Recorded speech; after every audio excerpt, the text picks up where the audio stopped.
Guys বন্ধুরা, diamond Harbour আবর্তন মাঠ আজকের এই রক্ষা কালী পূজা আছে। দেখো প্রচুর ভিড় হয়েছে।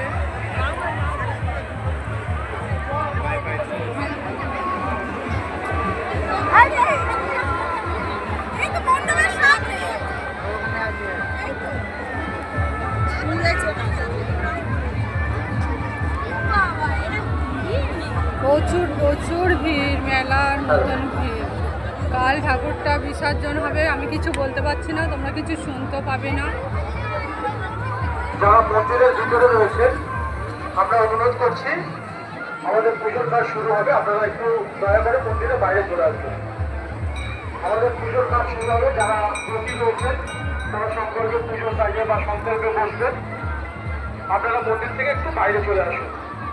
আপনারা মাকে দর্শন করুন, কিন্তু মন্দিরের বাইরে থেকে দর্শন করুন।